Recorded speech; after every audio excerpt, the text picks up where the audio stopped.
Mbak Rina. Tidak, tapi kalau di ekonomi kalau lihat nanti paparannya Bu Eni, Anda ragukan ya Bu Eni bisa segini tidak pakai contoh lagi. Karena dari sini dicontohkan langsung dari asistennya. Kita lihat ada kata-katanya lah.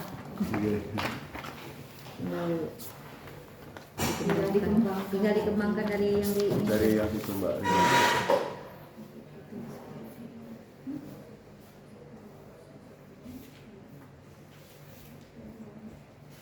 Yang anggota saya satu belum datang ya, Mas Ian.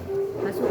Oh iya, Mbak Ian. Kemarin sudah saya informasikan di grup jurusan untuk hadir semua, karena kan Mbak Rina, teman-teman di manajemen kemarin kan saya untuk masing-masing standar itu sudah dibagi. ada tanggung jawabnya, tapi mengerjakannya bareng-bareng gitu. Biaran dari LPPM sama Pak Rektor kan. Bagus itu. Jadi biar enak kan. Kita nunggu sekalian apa? Penanggung jawabnya bukan yang mengerjakan, tapi penanggung jawabnya masing-masing. Itulah kan pas jumlahnya 5, 2. Saya satu sendiri. Tapi kan penanggung jawab bukan yang mengerjakan kan. Ya tanggung jawab sama-sama lah kan, karena memang ini tinggal bersama. Aku sudah ngopi di rumah nih, baru sebentar, makanya agak telat 15 menit. kalau di pertanian tuh selalu dibilang ini kan rumah kita. Nah, mau lebih diperjelas lagi tempat kita cari makan. Nah, itu diperjelas lagi itu kalau ini datang. Panjang mohon maaf ya Mas. Belum datang, bukan tidak datang tadi saya nyampaikan kan. Mas saya minum dulu Mas ya. Ya, baik. Itu Mbak Rina itu. Kita tunggu Bu Suut kah? Mas Jangan aja Bu. Busuk Sudah saya informasikan kok semuanya di grup. Yang satu sama Pusut, Prodi sama Pusut. Oh, ada. sama. Yang penting ada yang backup kan aman. Kalau zaman Semua kita bukan. dulu ada sektor, jadi Buat kalau kita ada kan Ya, Sudah semua dikasih tahu Bu. ada kakak kedua. Kakak pertama kan ada tadi, kakak kedua. ini adik pertama.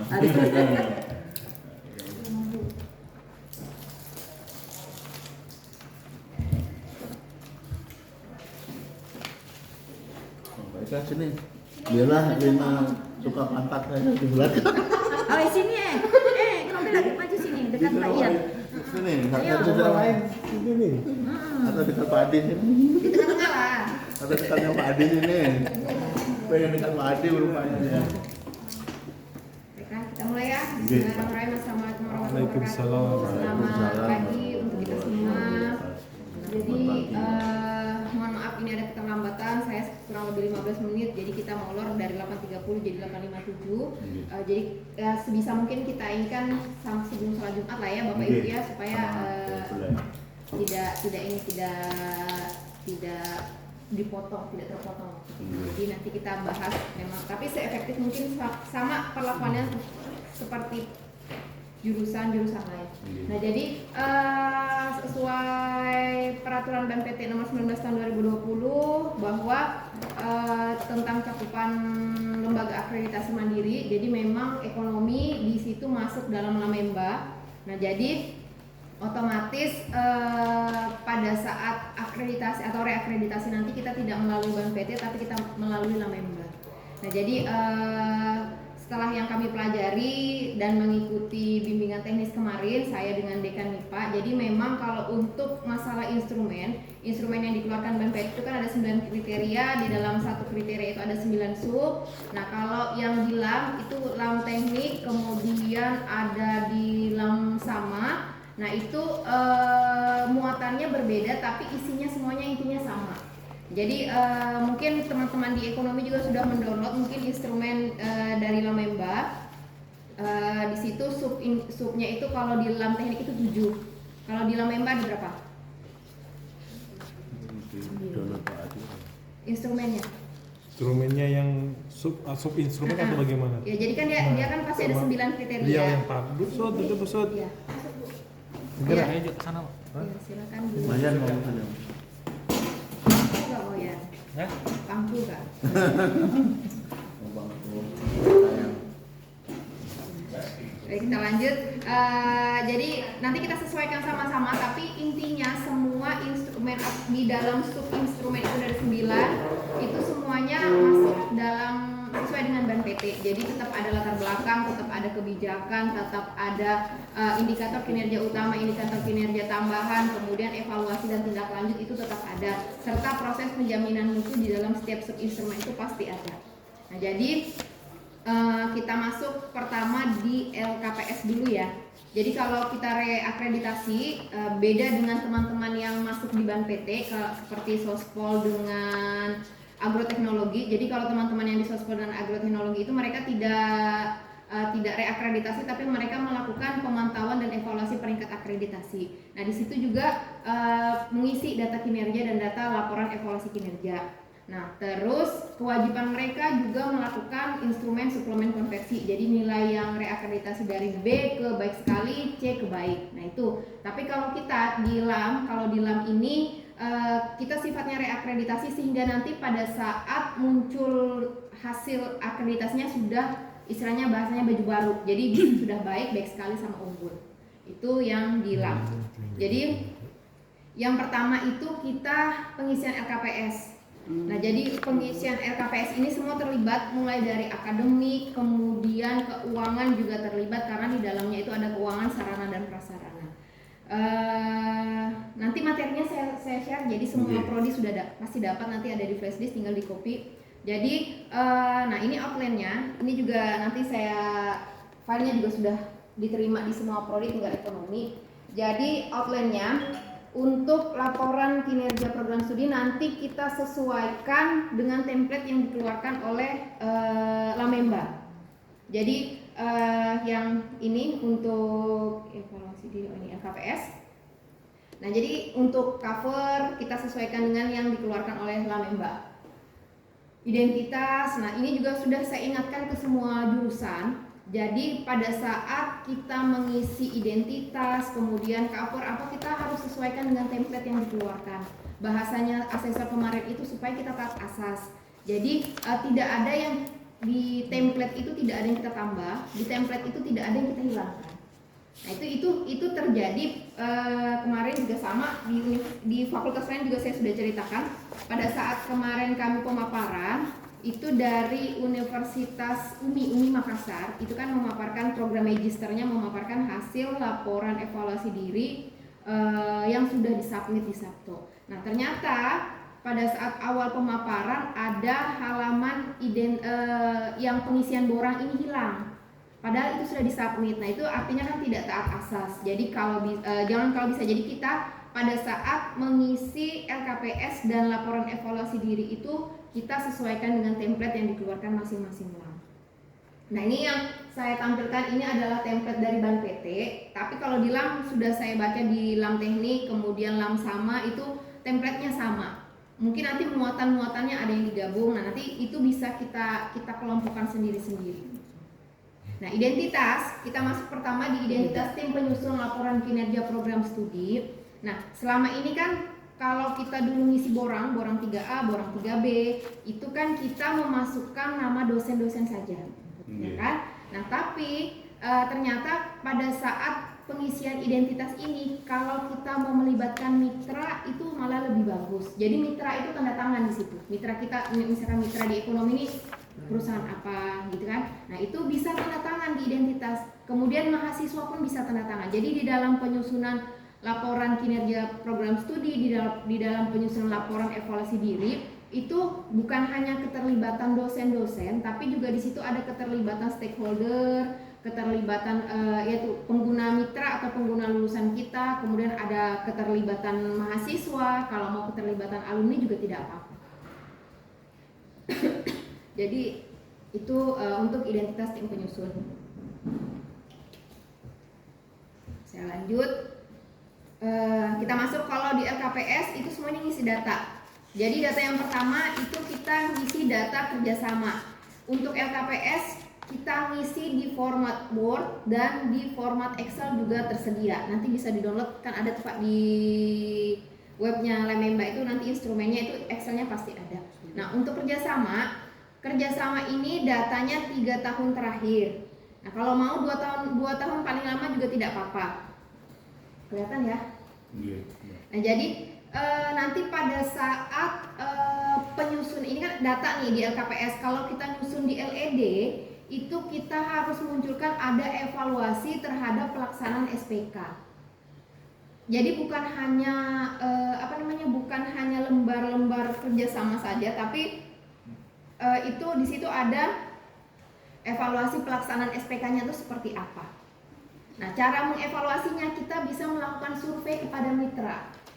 Jadi kita melakukan evaluasi itu, kita melakukan survei pertanyaan dalam bentuk Google Form bisa. Nah, itu masukkan dalam LED. Jadi nanti di dalam LED bercerita tentang kerjasama. Kemudian di dalam kerjasama itu ada melakukan evaluasi pelaksanaan SPK dengan cara melakukan survei kepuasan.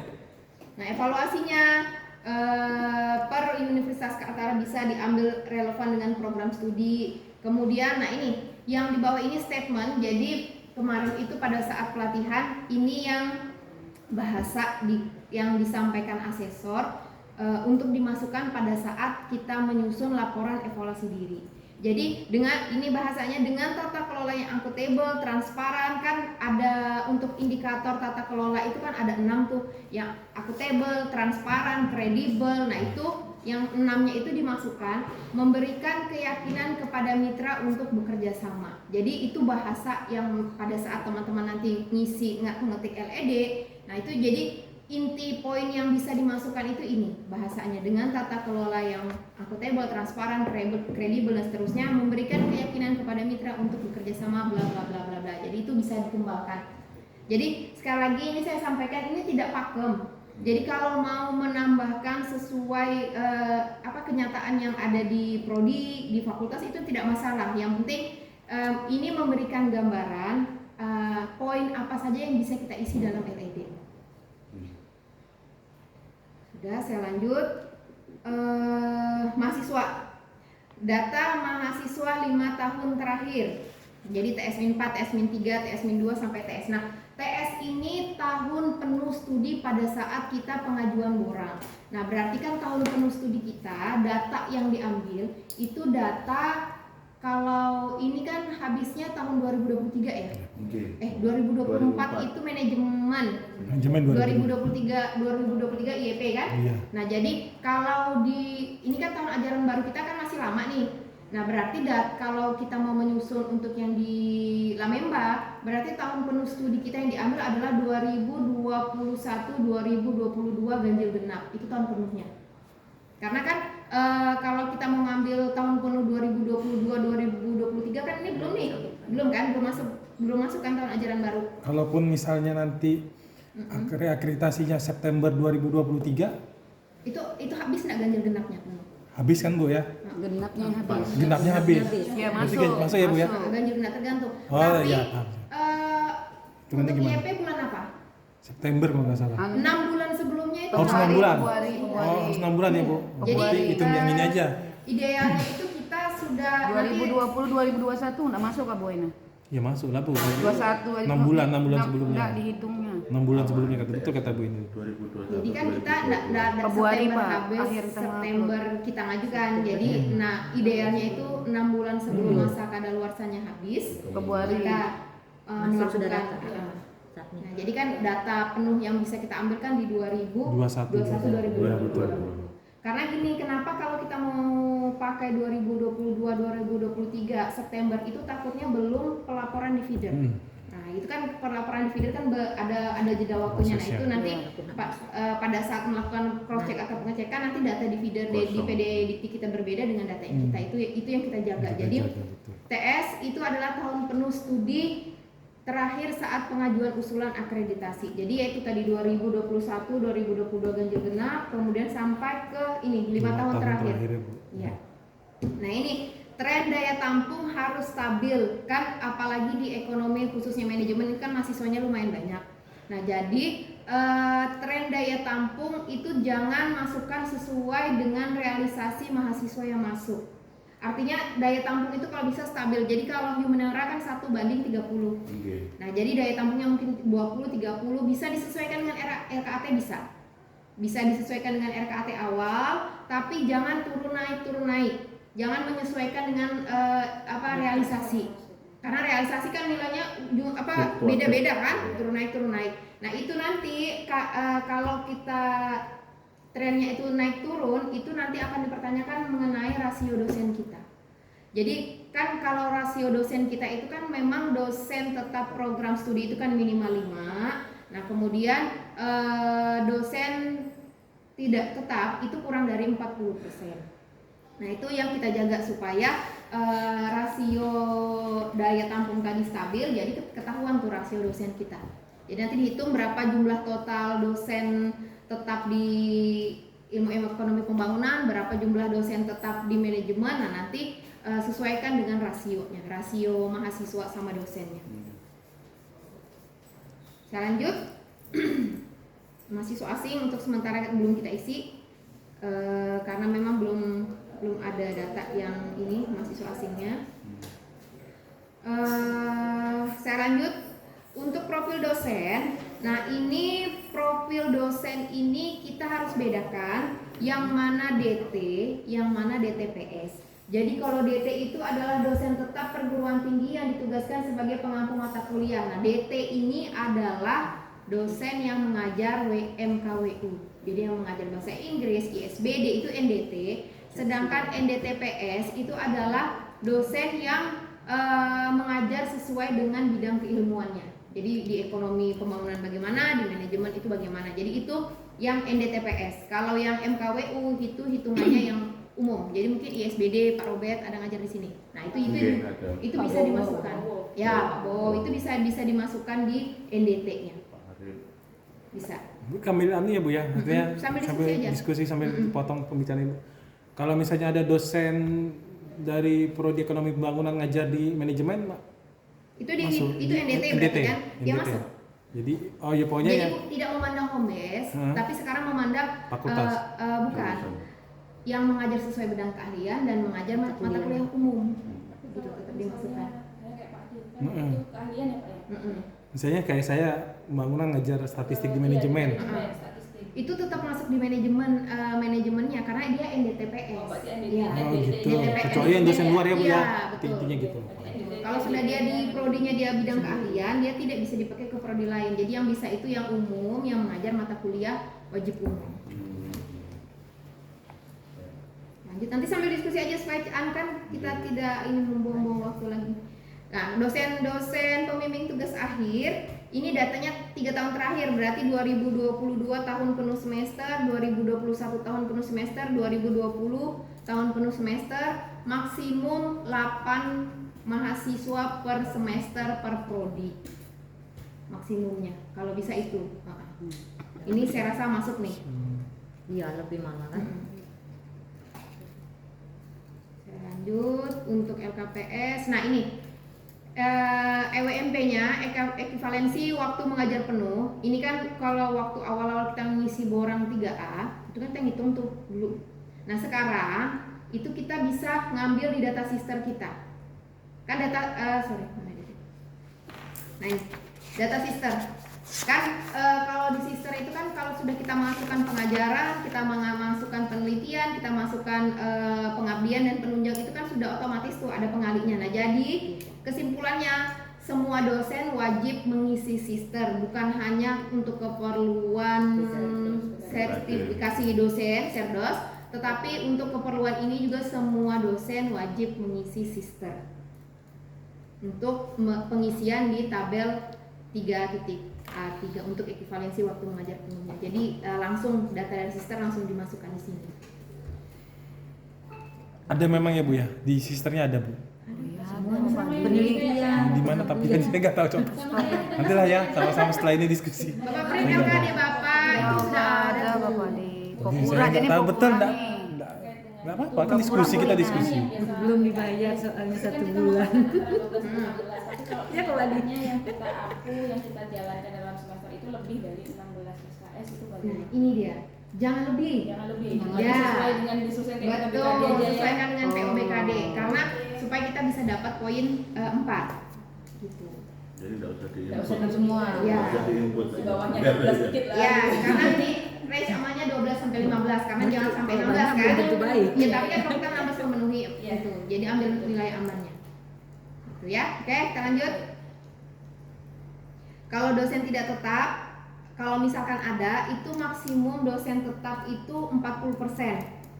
40% dari jumlah total dosen tidak tetap itu maksimum 40% dari jumlah total dosen tetap. Kalau 5, Cuma dua pasti dua. Kalau nggak ada ya tidak tidak diisi tidak apa-apa. Jadi kan tapi jangan kosong gitu. Maksudnya gimana? Tapi jangan kosong kalau bisa ada keterlibatan praktisi. Itu opsionalnya. Nah, jadi namanya dosen tetap itu tapi tidak sekali ngajar. Jadi namanya dosen tidak tetap itu dia ada di mata kuliah, dia ada di jadwal perkuliahan, dia punya penilaian. Itu dosen tidak tetap. Pokoknya tetap harus diisi ya, walaupun kenyataannya tidak ada. Kalau tidak ada tidak Oh, nggak apa-apa. Tapi kalau kita mau itu lebih baik ada. Kalau ada memang ada ya kita isi. Kalau misalkan tidak ada semuanya dosen tetap ya nggak masalah. Dulu sempat ada tapi sekarang itu nggak ada. Nah itu nanti kita cek sama di data PDDikti kita. Mungkin dia kenapa? Pak Wahab sudah sepuh. Sudah sepuh. Nah, kalau yang tadi Bu yang dosen Ibu cek TPD Dikti di pembangunan itu kan masih ada penggunaan dosen yang ibaratnya Ada 10. atas nama gitu kan. Nah, itu nanti bakal dicek juga kan Bu? pasti Yang penting gini, kalau di Ban PT, di LAM itu kan ini saya juga belum terlalu paham apakah koneksi mereka sama seperti Ban PT. Kalau Ban PT kan dia bisa menarik langsung data di PDDikti kita. Kalau di LAM ini saya juga nggak tahu apakah bisa. Nah tapi yang penting selama dosen kita memenuhi dari standar minimal dosen itu saya rasa tidak masalah. Kayak kan 5 Nggak usah dibahas. minimal bisa kan dimasukkan 5. intinya. Siapa tahu tadi ngecek dia tadi seperti Bu ini by system enggak. Dapat mensinkron. Penarikan lah dia mau Kecuali- penarikan. Enggak. Kecuali kalau tadi masuk IPPA atau indeks pemantauan dan evaluasi pemerikatan gitu. akreditasi kayak Sospol sama Agro itu harus minimal jumlah dosen tetap dan dosen tetap program studi itu jumlahnya harus lebih besar dari sama dengan 10. Jadi minimalnya 10. Nah, itu makanya itu data-data dosen tetap, dosen tidak tetap itu yang memang harus dikawal, tapi itu untuk yang pemantauan. Tapi kalau yang reakreditasi penuhi standarnya minimal 5 untuk dosen keahlian. Saya lanjut. Di dosen praktisi ini kalau ada diisi, kalau tidak ada ya boleh tidak gitu bahasanya. Nah, kalau kinerja dosen ini yang di atas itu kemarin itu hasil masukan dari asesor. Jadi kalau kita mau menghitung kinerja dosen, kalau sebagai saksi ahli dia masuk, kemudian sebagai reviewer masuk, kalau dia pernah melakukan orasi ilmiah masuk untuk kinerja dosennya. Nah kemudian misalkan ada kinerja dosen berdasarkan sistemnya online itu tetap diakui. Jadi ini, tapi sesuai bidang keahliannya. Jadi data 3 tahun terakhir nama dosen bidang keahlian, rekognisi dan bukti pendukungnya bisa sertifikat, bisa berita acara gitu, itu bisa diinikan tingkatnya, tahunnya. Tapi ini beberapa yang bisa dijadikan referensi kalau misalkan ada yang jadi saksi ahli, ada yang jadi reviewer. Nah itu bisa dimasukkan untuk rekognisi dosen tetap program studi sesuai bidang keahliannya. Reviewer jurnal. Anu Bu, kalau internal atau yang sudah eksternal ya? Bisa Sebaiknya. internal bisa eksternal. Jadi masukkan aja Pak. Jadi kalau kita kan nih sudah pengalaman nih akreditasi nih, kan asesor itu beda-beda ya. Kalau Iya. kita mau menetapkan dia harus tingkatnya nasional, apa ternyata ada asesor yang bisa Tidak. Tidak. bisa menerima Ya. beda pendapat, ya itu makanya kita maksimalkan aja. Kadang ada Masukkan aja nggak apa-apa ya internal. ada aja. asesor Sertifik. yang enak Berarti betul cuma bukan, berarti yang buktinya SK sama tadi Ibu bilang sertifikat. Iya, sertifikat. Bisa. sertifikatnya belum ada. Iya, sertifikat. Enggak. Gitu. Bisa kita maksimalkan lah ya. Nah, kita lanjut. Untuk mengisi penelitian, Nah, jadi kalau penelitian ini yang sifatnya kolaborasi itu bisa. Jadi misalkan kolaborasi antara manajemen dengan Sospol, yang sifatnya penelitian yang kolaboratif itu bisa. Nah, jadi ini satu aktivitas sama-sama tapi laporan dibedakan itu bisa dihitung. Jadi bisa dimasukkan nih di tingkat data 3 tahun terakhir. Kalau lembaga di luar negeri nanti kita usahakan kita bisa masukkan yang pendanaan dari luar negeri, contohnya SDGs. Nah, SDGs itu kan pendanaan dari luar negeri, atau teman-teman di sini punya penelitian yang didanai secara eksternal pun bisa dimasukkan nih di perguruan tinggi mandiri, lembaga dalam negeri di luar PT-nya eksternalnya, misalkan dapat hibah apa itu bisa dimasukkan. Mandiri pun bisa. Jadi ini untuk penelitian dosen tetap program studinya. Nah, kalau pengabdian sama kurang lebih, cuma kalau pengabdian ini nanti pada saat nyusun LED itu outputnya itu bisa publikasi di media massa. Contohnya misalkan di YouTube bisa, di artikel bisa, kemudian jurnal pengabdian kepada masyarakat bisa, terus PHP 2D juga masuk. Jadi kalau misalkan pelaksanaannya itu lintas prodi juga bisa. Nah, jadi untuk item-item yang mau dimasukkan untuk penelitian itu yang tulisan di bold, tulisan huruf besar semua itu, jadi itu masukan dari asesor yang bisa jadi gambaran kita untuk kita masukkan pada saat menulis laporan evaluasi diri. Kalau di sini kita cuma nulis data aja dulu, nanti kita jelaskan pada saat menulis laporan evaluasi diri. Lanjut, publikasi. Nah, publikasi dosen tetap program studi yang masuk jurnal tidak terakreditasi tidak bisa sampai media massa, itu jumlah yang dihitung itu jumlah luarannya. Artinya kalau misalkan satu jurnal digarap 2 orang tetap 1. Jadi dia ngitungnya jurnalnya bukan per dosennya. Kalau misalnya nih ada yang lintas prodi, pembangunan sama manajemen. Kalau lintas prodi bisa dipakai. Dua-dua. Iya, tapi kalau satu jurusan kayak Pak Dedi sama Soima itu Bisa. tetap dihitung 1. Kalau ke Oh, mahasiswa saya beda. gimana Bu? Oh iya, sorry. Iya, Kalau mahasiswa pengembangan. gimana? Sama dosen? Mahasiswa ada lagi kolomnya tersendiri. Ini khusus dosen tetap program studi. Lanjut. Banyaknya yang difilter ya Bu. Hah? Banyaknya yang difilter Bu. Ya. Publikasi sama publikasi DTPS-nya ini diisi data 3 tahun terakhir. Ini magister kita skip. Nah, ini karya ilmiah DTPS 3 tahun terakhir, ada jumlah sitasi berarti kita masukkan data Google Scholar, terus jumlah karya ilmiahnya bisa diambil dari Sinta. Jadi saya juga baru-baru sih kemarin belajar untuk mengupdate Sinta. Kalau Google Scholar saya memang citasinya masih 0, tapi nanti mungkin teman-teman di sini sudah banyak citasi, jumlah dosennya nanti bisa dimasukkan tuh di data Google Banyak Scholar-nya. tuh. Ya Pak Adi, Iya, bisa Bu. nih, ini banyak nih. Dengarkan aja dulu. Banyak betul yang anunya difilter. Bisa dokumentasi Mas. Ini ada nih Pak. Gitu. Iya. Oh, sudah ada. Saya lanjut, ya ini sama industri produknya, misalkan menghasilkan produk atau jasa tertentu itu bisa dimasukkan deskripsinya apa, kan banyak ya UMKM seperti apa, nah itu kan bisa tuh produk atau jasa yang diadopsi oleh industri atau masyarakat, itu bisa dimasukkan di data 36B. Nah ini sekarang tadi penelitian, kita masuk ke pengabdian kepada masyarakat. Kalau ada haki bisa dipakai lintas prodi, jadi hitungannya 2. Jadi misalkan sama-sama mengerjakan dengan MIPA, ada hakinya, berarti kan bisa dipakai di MIPA, bisa dipakai di ekonomi. Tapi kalau sama-sama ekonomi satu prodi, berarti hakinya dihitungnya 1. Tuh. Tetap jumlah luaran yang dipakai, bukan data dosennya untuk ininya, hak cipta, buku dan sebagainya. Tapi kalau lintas prodi bisa kita pakai.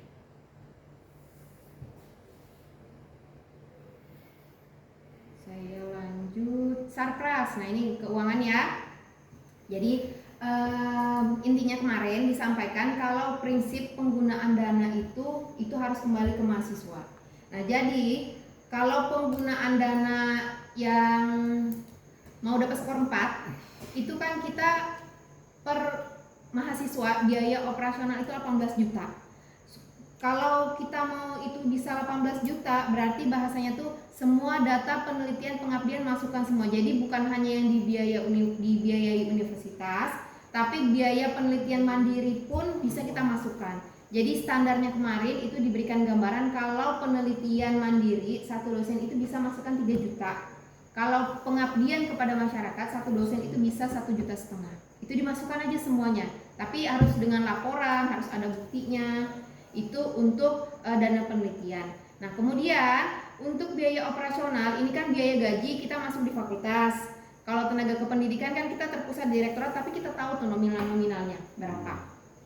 Yang permasalahan kita tadi kan adalah biaya operasional pembelajaran dan biaya operasional tidak langsungnya kayak pemeliharaan, itu kan kita tidak tahu tuh karena terpusat direktorat semua. Nah, jadi kemarin disepakati untuk ini kan dipakai semua jurusan nih untuk ngisi. Jadi nanti datanya kita minta direktorat, tapi data direktorat itu tidak bisa kita pakai gelondongan. Nanti kita ambil rata-rata dibagi 5 fakultas lah.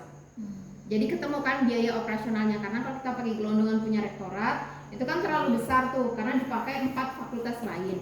Nah, jadi nanti kita ambil rata-rata saja. Jadi rata-rata dibagi 5 fakultas untuk biaya operasional tidak langsungnya. Begitupun biaya kemahasiswaan. Nanti kita minta data ke kemahasiswaan.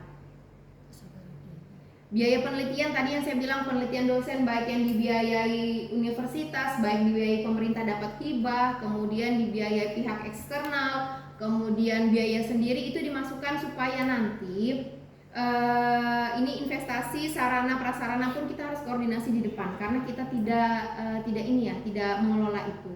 Nah, supaya dia nanti pembaginya besar, apalagi khusus untuk manajemen karena jumlah mahasiswanya banyak. Kalau pembaginya di bawah banyak kan berarti yang di atas juga harus kita maksimalkan supaya kalau bisa untuk satu mahasiswa itu bisa ketemu 18 juta. Itu untuk penggunaan dananya.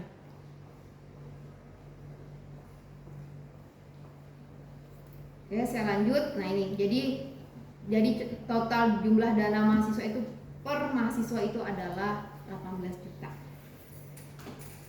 Nah, ini sekarang kurikulum. Nah, kalau kurikulum ini dokumen kurikulum kita kan sudah jadi itu semua. Nah, jadi kalau untuk kurikulum ini penjelasannya itu tidak terlalu banyak karena memang sudah tinggal kita masukkan aja di dokumen kurikulum, kita masukkan aja di sini. Jadi kan sesuaikan dengan kurikulum, kemudian proses MBKM dijelaskan dalam LED-nya. Nah, ini kan kalau data tabel 5A, ini kan semuanya sesuai dengan dokumen kurikulum kita nih. Ada jumlah kode mata kuliahnya, bobot SKS-nya, kemudian capaian pembelajarannya, sikap, pengetahuan, keterampilan umum, keterampilan khusus, dokumen RPS-nya ada, unit penyelenggaranya. Kalau dia MKWU, unit penyelenggaranya itu adalah universitas. Kalau dia keahlian berarti unit penyelenggaranya adalah UPPS atau unit pengelola program studinya. Ini data di kurikulum aja bisa dimasukkan langsung. Begitupun, nah ini sekarang masuk di integrasi kegiatan PKM. Nah, integrasi kegiatan PKM ini integrasi kegiatan penelitian pengabdian ini, jadi intinya penelitian pengabdian dosen-dosen itu bisa masuk dalam mata kuliah. Jadi kaitkan itu, jadi integrasi terlihat jelas dalam mata kuliah. Nah, jadi bahasanya, nah ini kalau sudah ada tanda petik itu berarti bahasa yang disampaikan asesor, sehingga ini bisa kita jadikan referensi untuk menulis LED. Jadi bahasanya itu gini, seluruh dosen tetap program studi mengintegrasikan penelitian dalam mata kuliah sehingga menjadikan kekuatan bla bla bla bla bla, kayak gitulah. Jadi poinnya ini nanti bisa teman-teman di sini tim akreditasinya bisa mengembangkan poin itu. Itu untuk integrasi. Nah, tabelnya ini, jadi judul penelitian PKM, nama dosen, mata kuliahnya apa, bentuk integrasinya itu adalah misalkan proses pembelajaran, bentuk integrasinya mata kuliah, kemudian bentuk integrasinya bisa kuliah kuliah lapangan. Jadi banyak bentuk integrasi penelitian atau PKM itu dalam proses pembelajarannya. Itu bisa diisi. Bu Eni, saya mau tanya, kalau misalnya saya mengajar mata kuliah kewirausahaan kan, nah salah satu mahasiswa ekonomi pembangunan itu kan sudah menghasilkan produk. Nah, itu kalau kami sudah publikasikan itu juga sudah masuk apa luarannya? Luarannya nanti produknya itu masuk di data mahasiswa kalau mahasiswa yang mengerjakan. Nanti di kolom di bawahnya tuh ada tuh. Tapi kalau terkaitan dengan dosen, bisa dimasukkan di dosen. Jadi itu Maka bisa. selain dari mata kuliah itu juga luarannya tersendiri juga ya Bu? Iya. Oh ya. Nanti luaran dosen tadi yang kaki, nanti luaran mahasiswa ada lagi di bawah. Gitu. Saya lanjut. Berarti mau Bu, kalau yang ini berarti kalau case study bisa Bu? Bisa. Bisa. Jadi bentuk integrasinya, semua bentuk perwujudannya integrasi itu bisa dalam buku? dimasukkan. Kalau buku Buku bisa. Bisa. Jadi integrasinya buku bisa ya Bu? Bisa. Jadi semua integrasi dalam proses kita pakai di proses pembelajaran. Alhamdulillah berarti masuk apa? Masuk apa? Tidak ada. Buku bayar. Itu bisa ya Pak Dia? Iya, Bisa kita makasih, Bu. maksimalkan. Nah, ini sekarang kepuasan mahasiswa. Nah, selama ini kan sebelum mahasiswa ngisi KRS, itu kan ngisi kuesioner ya. Nah, dan itu pun sudah LP3M ini kita ambil datanya, kita olah. Kalau nggak salah sudah saya upload di Unikarter ACID. Kalau nggak ada berarti dalam proses. Nah, kuesioner itu yang diisi itu ternyata pada saat kemarin kami BIMTEK itu saya paparkan, kemudian kita bahas tidak mengukur 5 aspek yang diminta di dalam matrik penilaian untuk akreditasi. Nah, jadi tidak mengukur keandalan, kemudian tidak mengukur daya tangkap, kemudian tidak mengukur kepastian ya layanan kepada mahasiswa, kemudian tangible-nya. Nah, berarti kemarin itu disarankan itu kita membuat kuesioner baru sehingga kuesioner yang diisi mahasiswa itu tidak bisa kita pakai. Sarannya itu kemarin, ini nanti terpusat, ini sudah nanti akan kami bicarakan juga dengan bagian akademik. Jadi nanti kepuasan mahasiswa itu kita buat sesuaikan aja dengan aspek yang diukur. Ini kan tadi ada 5 aspek yang diukur, berarti nanti surveinya 5 pertanyaan aja, tidak usah banyak-banyak. Supaya data yang disiapkan langsung bisa kita ambil untuk keperluan pengisian tabel 5C. Lanjut. Nah, ini penelitian. Ini tadi penelitian dosen tetap program studi yang melibatkan mahasiswa. Nah, jadi istilahnya bahasanya itu kan penelitian payung. Tapi data yang didukung itu harus ada 3 roadmap. Yang pertama roadmap universitas untuk penelitian, kemudian roadmap fakultas atau roadmap cluster atau roadmap program studi. Yang ketiga itu adalah roadmap individu atau dosennya. Jadi dosen itu pun membuat roadmap individu berdasarkan 2 roadmap turunannya. Dan roadmap ini pun sudah kami sampaikan ke LPPM untuk segera ditindaklanjuti. Jadi dosen-dosen bisa, kalau itu sudah selesai kan kita bisa langsung buat roadmap individu tuh. Saya lanjut. Nah, ini nama dosen, tema sesuai penelitian, penelitian sesuai dengan roadmap, nama mahasiswa yang dilibatkan, judul kegiatannya, data tahun pelaksanaannya. Bu Eni sih mau tanya, kalau saya masukkan mata kuliah saya libatkan mahasiswa dan saya publikasikan ke Sinta, itu masuk nggak Bu? Masuk. Yang penting ada link publikasinya kan?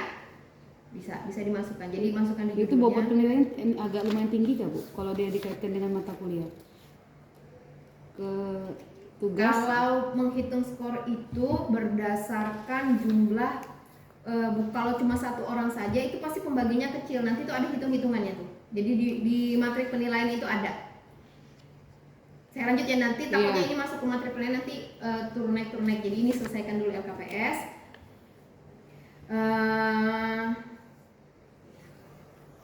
Ini disertasi kita lewatkan. Nah, ini penelitian yang melibatkan mahasiswa sama. Jadi selain roadmap penelitian harus ada roadmap pengabdian kepada masyarakat.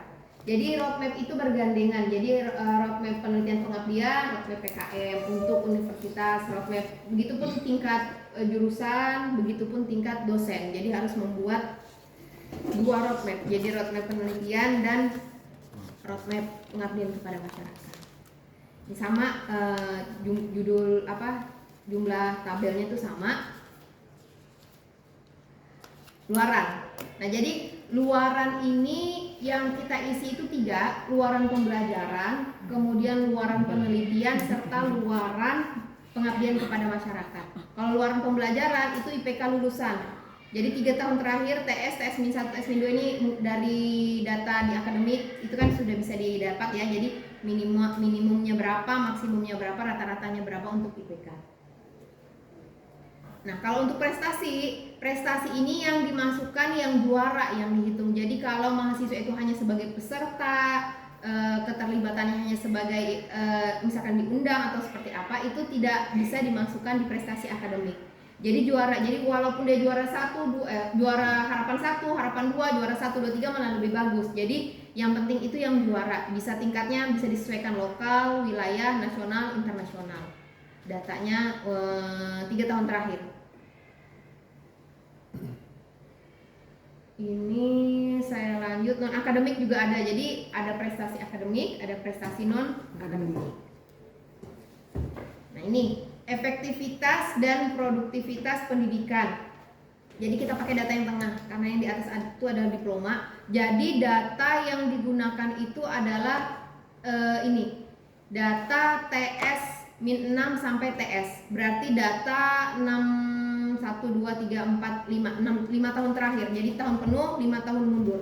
Nah, itu gunanya untuk mengetahui jumlah lulusan kita tepat waktu atau tidak sama rata-rata studi kita.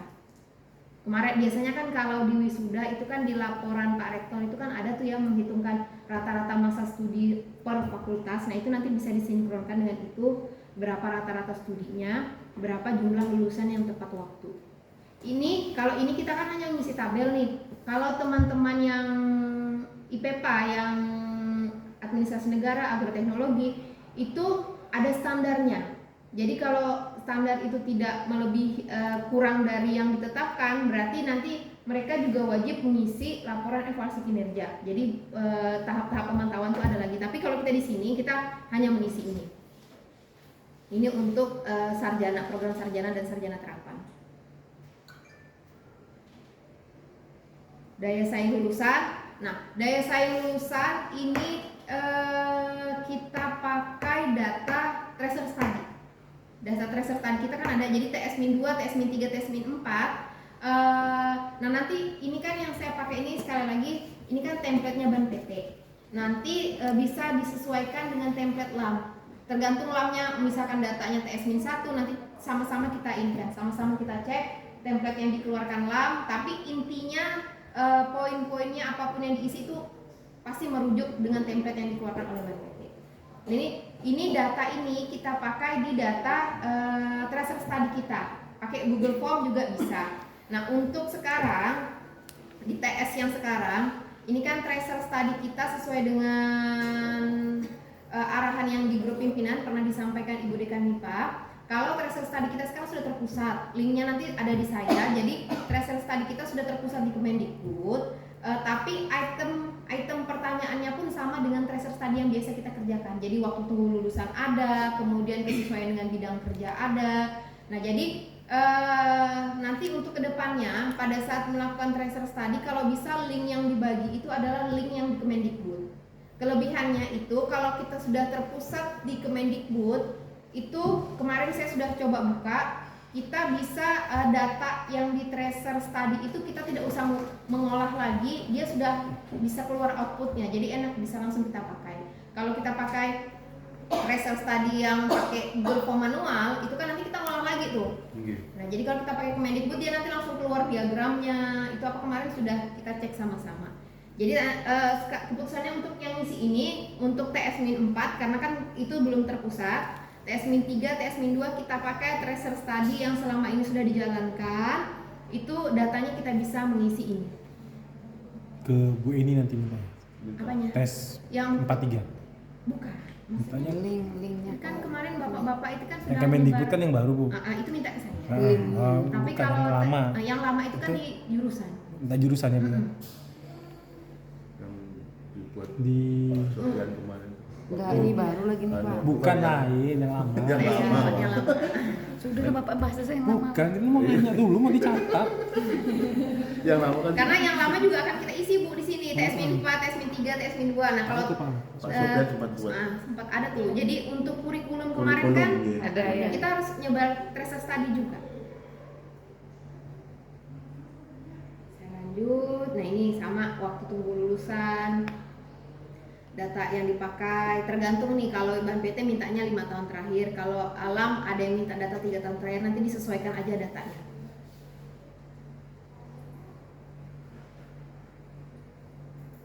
Ini kesesuaian bidang kerja sama kesesuaian data bidang kerja lulusan ini kan ada di Tracer Study. Ini kita bisa ambil datanya di situ. Untuk yang TS Min 4 ya pakai Tracer Study lama. Nanti kalau yang TS yang baru-baru ini nanti yang ganjil kalau mau nyebar kuesioner terpusat nanti linknya ada di saya. Nanti minta ke saya aja untuk yang Tracer Study Kemendikbud. Nah, kinerja lulusan sama. Jadi kalau yang kinerja lulusan, karena di sini ada sifatnya berwirausaha, berarti walaupun tidak relevan dengan jurusan harus kita masukkan. Jadi kan kalau kemarin misi kuesioner itu kan apakah sesuai dengan bidang kerja, kemudian ada yang tidak sesuai dengan bidang kerja. Nah kalau yang di tabel ini kinerja lulusan itu bisa kita masukkan mahasiswa yang berwirausaha dalam bidang apapun. Berarti nanti ada dua bagian Bu ya, ada yang di instansi sama bisa. Yang wirausaha. Betul, bisa jadi jangan digabung wirausaha gabung ke instansi Bu ya. Beda-beda tabel. Digabung Pak. Oh gabung. Jadi masukkan aja semua. Jadi masukkan mau dia aja. sesuai di instansi bisa, di wirausaha bisa. Oh gitu. Pengusaha.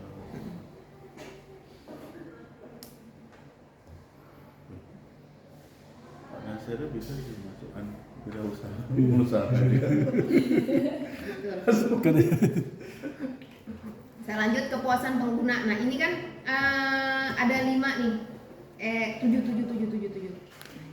Jadi ini 7 item yang untuk kepuasan pengguna ini kan kemarin ada juga nih pertanyaannya nih. Kemarin sempat ngisi kan, ini yang disebar ke pengguna lulusan. Oh iya. Nah ini bisa kita pakai datanya. Ini di rencana tindak lanjut kalau misalkan kemampuan berbahasa asingnya kurang berarti kemarin itu ada disarankan kalau berbahasa asingnya kurang berarti kita bisa training soft skill diperkuat, kemudian mengadakan pelatihan bahasa asing, pokoknya kayak gitu-gitu. Jadi untuk pengisian rencana tindak lanjut yang ini diberikan beberapa contoh, misalkan mau training soft skill bisa untuk kemampuan berbahasa asing. Sama untuk kemampuan berkomunikasi pun bisa. Jadi dia pakai yang lama enggak masalah Bu ini. Nah ini yang tadi luaran penelitian PKM mahasiswa. Jadi dosen dikasih kolom sendiri, mahasiswa pun dikasih kolom sendiri. Datanya sama. Jadi tadi kan bisa tuh misalkan dosen sama mahasiswa tadi yang kolaboratif. Nah itu bisa. Jadi dosen diisikan di kolom dosen, mahasiswa bisa diisikan di sini. Nah untuk media publikasinya sama semua. Jadi kan nanti bisa lebih, itu namanya penelitian payung kan. Jadi dosennya dihitung, mahasiswanya pun dihitung. Nah nanti ini yang tadi mau dia dapat poin besar atau tidak, ini kan di sini bisa nih. Nah nanti hitungnya itu berdasarkan nilai ini. Di Excel ada tuh Bu ya. Di matrik penilaian ada beberapa pembagi itu ada. Siap. Untuk PKM juga gitu sama. Jadi intinya kolom dosen sendiri, kolom mahasiswa sendiri. Ini yang disitasi juga mahasiswa tadi. Kalau ada Google Scholar-nya, nah itu bisa dimasukkan untuk karya yang disitasi. Di bawah ini juga produk jasa. Jadi tadi kalau kolaboratif ya dosen diisikan di dosen, mahasiswanya diisikan di mahasiswa. Kalau ini Bu Eni, kalau yang misalnya KKN tuh gimana Bu? Kalau yang misalnya ada pengabdian dosen dengan kaitan dengan mahasiswa berbentuk narasumber, melakukan kegiatan, itu juga masuk juga? Dimasukkan aja Bu, enggak apa-apa. Itu jadi yang penting itu dia luarannya ada. Kemudian bukti-buktinya ada, itu enggak apa-apa kita masukkan aja dulu. Terserah lah, maksudnya nanti ke depannya pada saat visitasi itu diakui atau tidak itu kan nanti masalah masalah asesornya. Kalau lintas prodi kayak saya menggunakan pertanian dengan sospol itu bisa? Bisa. Tadi kan itu ada lintas prodi bisa di. Berarti dua-dua dihitung ya Bu ya, dosennya masuk juga di. Mahasiswanya masuk. Tapi mahasiswanya di sini nanti yang diisikan jangan mahasiswa sospol ya? Enggak, bukan. Maksud saya gini, jadi saya melibatkan dosen dari sospol dengan misalnya pertanian.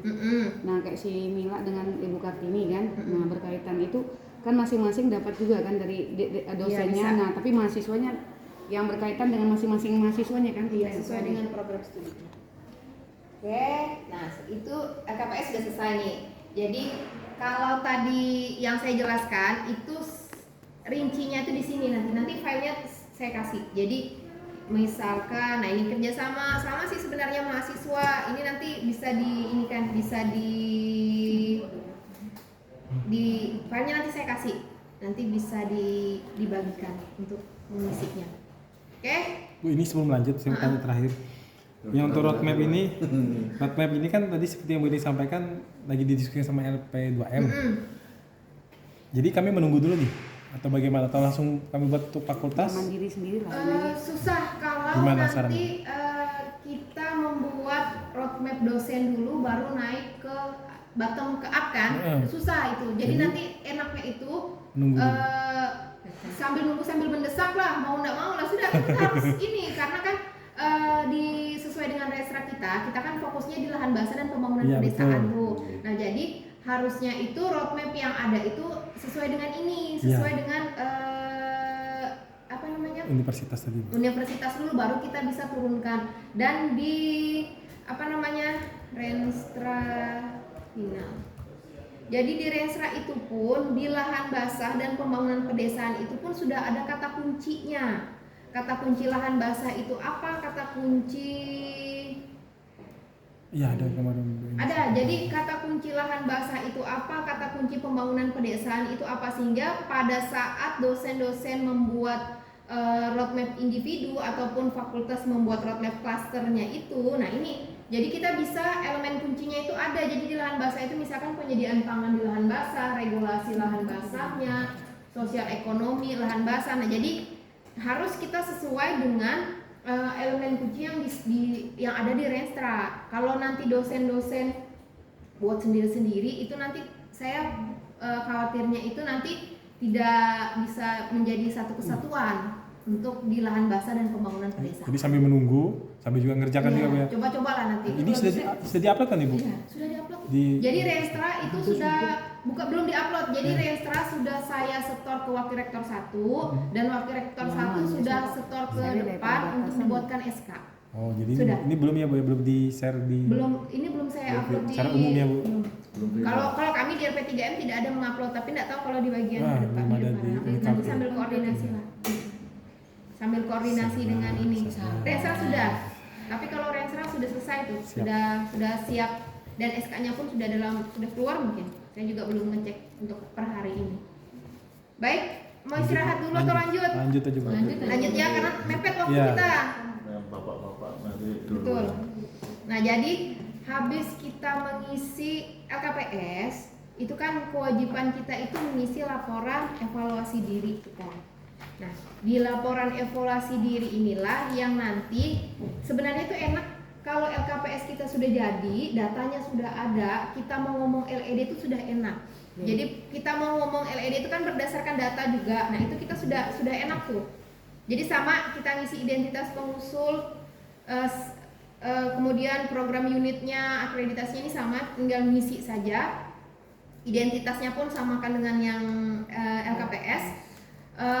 Selanjutnya, nah ini kemarin itu pada saat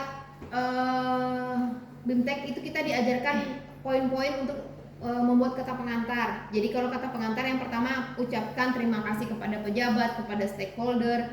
Jadi di kata pengantar itu bukan hanya kepada Tuhan Yang Maha Esa dan kepada pimpinan, kita juga harus memberikan apresiasi baik kepada pengguna lulusan, kemudian baik kepada stakeholder, kemudian baik kepada alumni. Nah, itu juga harus masuk di kata pengantar. Jadi ini contoh penulisan kata pengantar. Jadi di dalam kata pengantar juga kita harus memunculkan prinsip tata kelola kita tuh seperti apa, gitu. Jadi ini nanti bisa teman-teman ekonomi kembangkan untuk membuat kata pengantar. Nah, penyusunan LED ini berdasarkan sumber data yang valid, bla bla bla. Pokoknya itu nanti dikembangkan lah. Dan saya ingatkan sekali lagi, kita kalau bisa menghindari plagiasi karena kita sudah pernah pengalaman dapat surat cinta mengenai plagiasi. Jadi pada saat penulisan LED ini mohon hindari yang namanya plagiasi. Lanjut. Nah, ini ringkasan eksekutif. Jadi selama ini kan kalau kita nyusun borang dulu, itu kan ringkasan eksekutifnya itu paling 2 paragraf, 3 paragraf. Nah, idealnya itu kalau kita membuat ringkasan eksekutif itu dia ada 11 alinea atau 11 paragraf. Jadi masing-masing kriteria kan ada 9 kriteria. per paragraf per kriteria.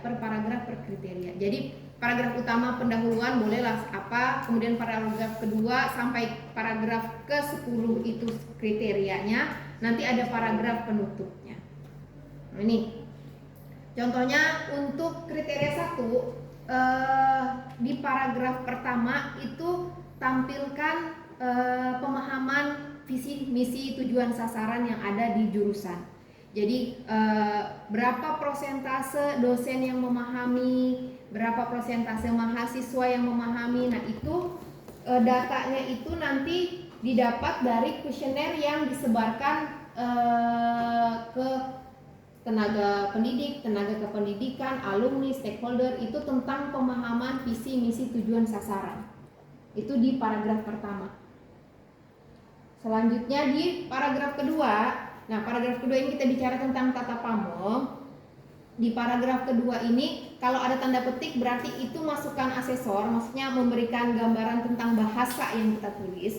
Yang pertama itu adalah indikator tata pamong yang transparansi, kredibel, akuntabel. Nah, itu kan ada 6 indikator, masukkan di situ. Jadi tata pamong kami sudah terlaksana dengan indikator transparan, akuntabel, kredibel, didukung dengan dokumen Renstra yang mana disusun secara sistematis, kemudian dan ditindaklanjuti oleh kepemimpinan. Oh gini Tidak apa-apa, lanjut. Dan ditindaklanjuti oleh kepemimpinan. Nah, kepemimpinan itu kan ada kepemimpinan publik, kepemimpinan operasional. Nah, itu kan kepemimpinan organisasi. Jadi secara kesimpulan garis besarnya, kalau kriteria 2 ini kita menguraikan tentang bagaimana tata pamong kita. Nah, tata pamong kita itu berdasarkan 6 indikator. Setelah itu dari tata pamong itu kita memiliki pimpinan itu memiliki kepemimpinan yang tadi, kepemimpinan publik, kepemimpinan operasional, organisasi, sehingga dari tata pamong yang baik, kepemimpinan yang baik kita ditindaklanjuti dengan kerjasama. Jadi rentetannya itu seperti itu, tata pamong baik, pimpinan baik, hingga nanti kalau memberikan kepercayaan kepada stakeholder untuk membuat kerjasama. Jadi intinya itu seperti itu untuk di kriteria 2. Lanjut, kriteria 3. Kriteria 3 ini masukkan input, proses, outputnya. Bagaimana seleksi kita, rekrutmen mahasiswa kita seperti apa, bagaimana pemahaman kurikulum mahasiswa, kemudian bagaimana itu bekerja sesuai bidang. Lulusan kita tuh apakah bekerja sesuai bidang atau tidak? Itu di paragraf ketiga untuk kriteria mahasiswa. Untuk SDM, nah SDM ini paragraf untuk ringkasan eksekutif itu kita masukkan tentang daya saing kita, potensi kita, kemudian capaian tridharma masing-masing dosen itu disampaikan di paragraf kriteria keempat.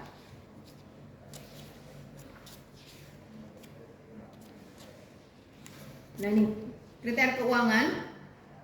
Kriteria keuangan ini capaikan indikator yang ada di Renstra. Jadi kan di Renstra kita itu kan ada indikator keuangan, sarana prasarana. Itu pun di Renstra fakultas pun harus ada indikator. Jadi di fakultas atau jurusan itu ada Renstranya. Nah, jadi dari indikator itulah ketercapaian indikator itu yang harus kita sampaikan di kriteria 5. Nah, di sini di dalam kurung ini jangan ada kata relatif. Artinya relatif itu kan tidak bisa diukur.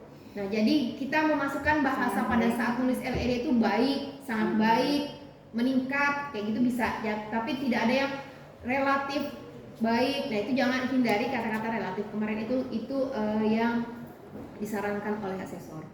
Nah, selanjutnya kita masuk ke kriteria 6. Kriteria 6 itu kita tampilkan di kurikulum kita plus kegiatan MBKM kita. Walaupun kemarin ada diskusi dari beberapa fakultas, MBKM kita kan belum berjalan, tapi kan kita sudah mendesain program MBKM kita. Jadi sampaikan desain program MBKM kita sesuai dengan kurikulum yang kita susun. Di kriteria 7 itu kita masukkan hasil penelitian yang dipakai untuk pembelajaran, kita masukkan roadmap, sekali lagi roadmap institusi, roadmap dosen, itu harus banyak bicara di kriteria penelitian dan pengabdian.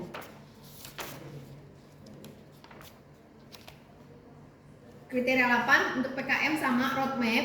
Tapi di kriteria 8 ini mau sampaikan ke roadmap institusi, sampaikan roadmap dosen, sampaikan hasil ini PKM nih, strip PKM dijadikan sebagai bahan pembelajaran, kemudian kepuasan mitra yang dilakukan dengan kegiatan PKM. Jadi itu di paragraf untuk pengabdian kepada masyarakat. Nah, kalau untuk luaran itu paragraf kriteria 9, itu kita harus berani berbicara memenuhi standar SNPT atau memenuhi standar mutu internal kita. Jadi kan kalau SMI itu bisa di-download di Uniculture ACID, sudah kami upload di SMI. Ya kan SMI itu kan isinya 24 standar. Masing-masing ada 3 standar, standar pembelajaran, standar penelitian, standar pengabdian masyarakat. Masing-masing di standar itu ada 8. Nah, itu nanti bisa dilihat nih standar mutu internalnya. Jadi harus kita berani berbicara itu memenuhi standar mutu internal kita atau memenuhi standar nasional perguruan tinggi.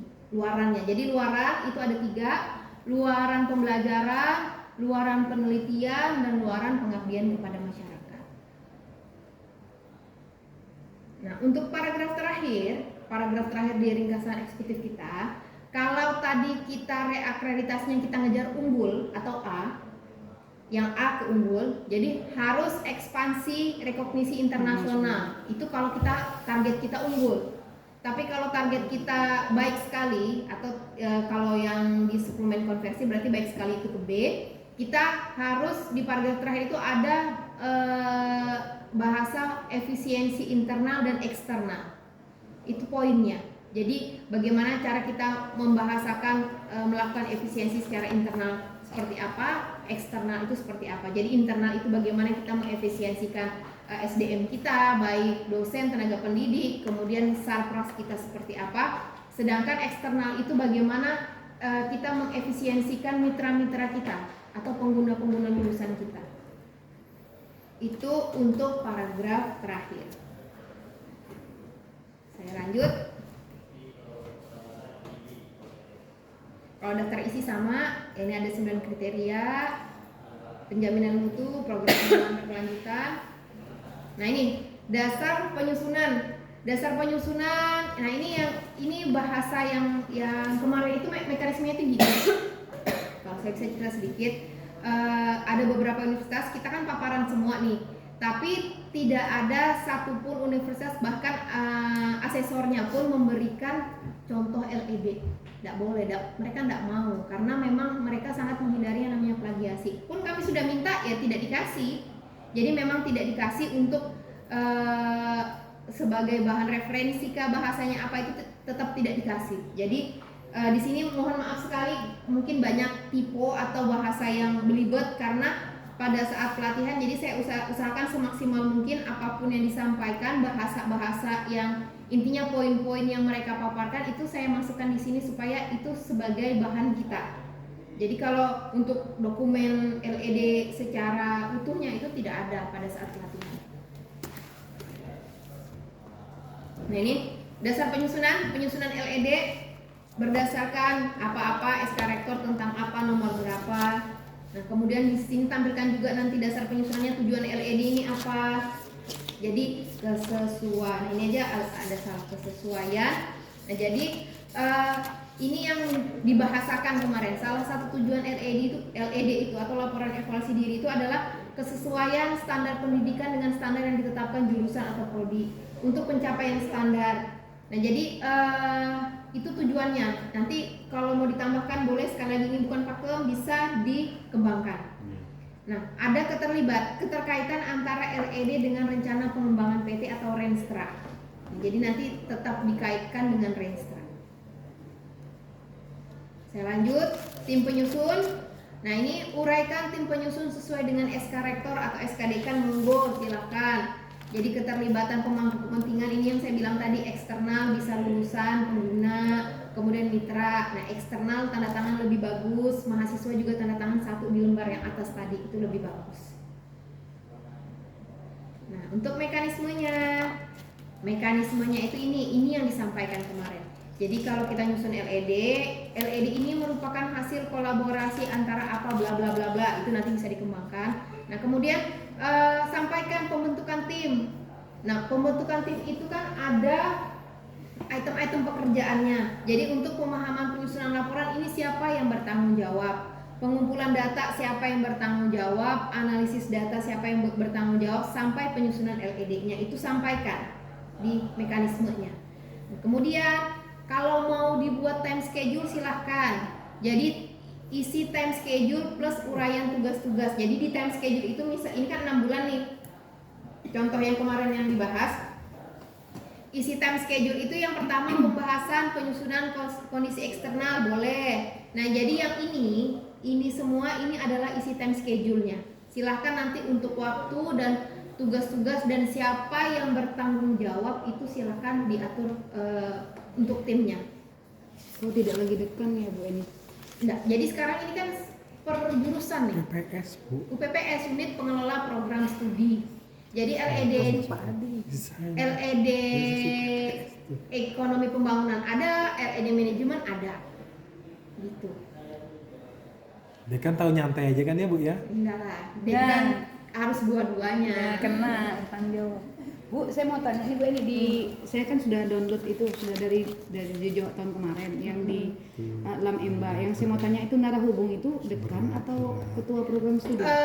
Tergantung kesepakatan siapa yang mau dijadikan narahubung. Enggak masalah sih, mau dekan boleh, tergantung kesepakatan internal lah mau siapa yang dijadikan narahubung. Saya sudah pelan-pelan sudah ngisi Bu yang bisa saya isi kan. Nah Bu, saya mau tanya lagi Bu, dokumen yang berkaitan dengan 9 standar ini itu nanti kan harus dimasukkan, tapi nanti ada ditunjukkan bukti, salah satunya dimasukkan di website gitu ya Bu ya? Bisa. Kita nanti memberikan linknya aja? Iya, masukkan linknya aja. Oh ya, makasih Ya. Bu. Oke. Nah ini saya lanjut, ini isi time schedule-nya nanti monggo silakan disesuaikan lah. Mau ditambah boleh, mau dikurang juga boleh, enggak masalah. Ini sebagai laporannya.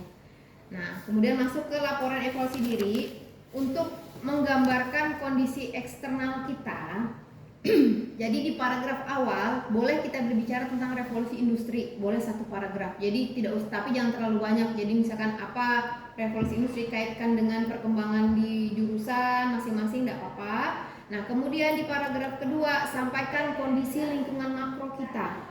Jadi kondisi lingkungan makro itu bagaimana aspek politik, pemerintahan, ekonomi, kebijakan, nah itu bagaimana pengaruhnya terhadap unit pengelola program studi kita. Jadi itu ini item-itemnya silahkan dikembangkan. Kemudian di paragraf ketiga kita tampilkan kondisi mikro kita. Jadi kondisi SDM kita yang mempunyai daya saing. Nah, yang tanda petik ini bahasanya, jadi sebagai satuan pembelajaran prodi berorientasi pada penciptaan lulusan yang fokus pada lahan basah dan pembangunan pedesaan atau sesuaikan dengan visi. Visi kita kan ada tuh visi untuk lulusan yang apa, sesuaikan dengan visinya.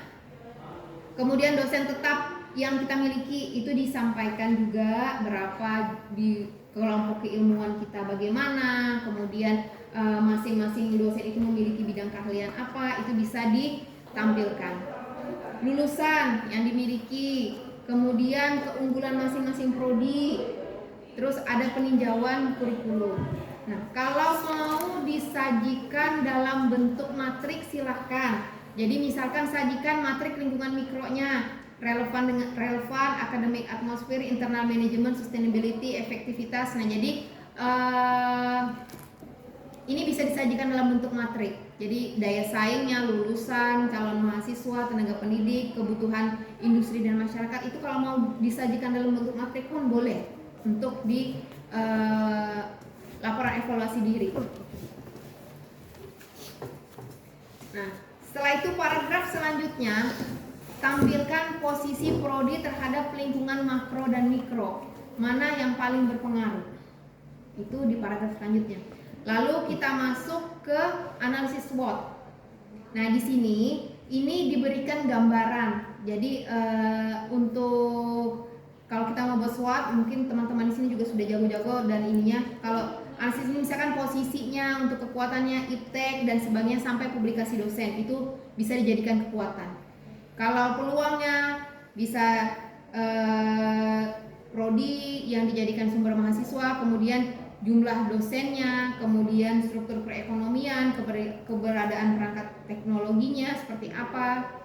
Nah, ancamannya universitas lain yang memiliki prodi sama, ada yang prodi serumpun. Nah, ini saya rasa teman-teman ekonomi sudah bisa mengembangkan untuk analisis SWOT-nya.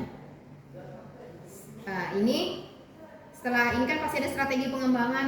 Terima kasih, aku biasanya habis 4. Ya betul, kalau pengembangan itu 3-4 gitu. Nggak pedis tenggorokan Pak. Nah, ini strategi pengembangan. Jadi ini kemarin strategi yang gambaran strategi yang bisa kita gunakan. Tapi monggo kalau misalkan sesuaikan dengan kita. Jadi misalkan untuk strateginya peningkatan intensitas promosi, mengeksplor kemampuan dosen, mengadakan workshop. Nah, sekali lagi ini karena file yang saya paparkan ini saya bagikan ke seluruh prodi. Jadi mohon teman-teman jangan langsung copy paste, kembangkan sesuai dengan kondisi supaya kita terhindar dari plagiasi. Iya, saya senang plagiasi. Dan sifatnya deduktif. Nanti kita tanya lah sama dosen bahasa Indonesia, deduktif saya juga kurang paham nih. Deduktif yang berarti kan umum khusus lah, intinya seperti itu. Untuk perumusan laporan evaluasi diri di yang pertama ini. Lanjut untuk profil sejarah unitnya, bisa keberadaan Unikaltar atau prodinya, sejarahnya, riwayat pendirian, profil singkat UPPS. Ini kan ada nih pasti nih di dokumen kurikulum pun ada kayaknya di awal-awal tuh. Visi misi sama uraikan visi misi inilah visi misi jurusannya seperti apa, ekonomi keuangan seperti apa, manajemennya seperti apa. Nah, OTK jurusan. Enggak, ini OTK jurusan atau gimana, Bu? Iya. Alhamdulillah. Jadi kan kita berbicara itu bukan universitas. Jadi di sini untuk organisasi tata kelola ini bagaimana fungsi kepemimpinan yang ada di jurusan, baik ketua jurusan maupun dekan. Nah, prinsipnya apakah sudah melaksanakan yang 6 indikator tadi, transparansi, accountable, kredibel. Nah, itu bagaimana? Terus kemudian uraikan prinsip kepemimpinannya, bagaimana kepemimpinan publik, bagaimana kepemimpinan operasional. Nah, itu diuraikan. Ini jadi kemarin ini uraikan pelaksanaan seperti apa, tata kelola yang akuntabel itu seperti apa, yang bisa dipertanggungjawabkan itu seperti apa. Jadi gitu. Itu yang kita tampilkan di OTK-nya, organisasi dan tata kerjanya. Kalau lulusan, nah ini lulusan pakai data LKPS. Jadi data yang ada di LKPS masukkan dari LED, digambarkan berdasarkan data LKPS. Basis, pokoknya intinya basisnya LKPS. Di situ kita bisa cerita tuh. Jadi berapa jumlah mahasiswanya, berapa jumlah lulusannya, itu bisa. Nih, cara menentukan daya tampung tadi sudah yang kita bahas sama-sama sesuai dengan rasio dosen. Nah, copy dari LKPS, jadi dari tabel. Kemudian, nah tanda petik lagi ini bahasanya. Jadi menunjukkan mahasiswa yang memiliki animo tinggi. Bagaimanapun kalau kita target kita menjadi baik sekali, itu kalau bisa kita maksimalkan bahasa di LED itu kita istilahnya sudah baik. Jadi animo mahasiswa tinggi gitu. Pokoknya itulah bagaimana nanti teman-teman membahasakan, monggo silakan diinikan. Dosen dan tenaga kependidikan ini sama data LKPS. Jadi jumlah dosen berapa, kalau ada yang S3 berapa, jumlah tenaga kependidikan berapa, rujukan pada tabel 3.A1 LKPS. Tapi sesuaikan lagi dengan template yang ada di Lamembar. Keuangan Sarpras sama, deskripsikan kecukupan, kelayakan, kualitas, aksesibilitas sumber daya, sarana prasarana. Ini kita nanti bicara di kriteria Sarpras itu bisa kurang lebih sama bahasanya, deskripsinya. Nah ini kalau untuk sistem penjaminan mutu ini deskripsikan siklus PPEPP yang ada di jurusan. Kemudian termasuk pengakuan mutu dari lembaga audit instansi kalau ada, lembaga akreditasi dan sertifikasi. Jadi PPEPP-nya perencanaan, pelaksanaan, evaluasi, pengendalian, peningkatan itu nanti dijelaskan tuh proses PPEPP itu seperti apa. Nanti di bawah ada, bisa kita bahas nanti. Ini luaran kita pakai data LKPS titik yang poin 9, luaran pembelajaran, luaran penelitian, dan luaran pengabdian kepada masyarakat. Nah, sekarang kita masuk ke kriteria. Itu kan tadi A, B, yang ini yang C. Jadi C1, C2, C3, C4, C5 sampai C9. Ini. Nah, jadi kita masuk di kalau tim saya skip aja sama kondisi eksternal mikro di tingkat nasional ini sudah sama tadi seperti yang di atas, profil juga sama, saya skip. Nah, ini kita masuk ke Bapak, Ibu, mohon izin saya kencing dulu ya. Oh, Silakan, Anda minum-minum dulu. oh, gue makan. Lu Kai, makan dulu Kai. Makan belum Ini minum. serapinya ya. Mbak Ai.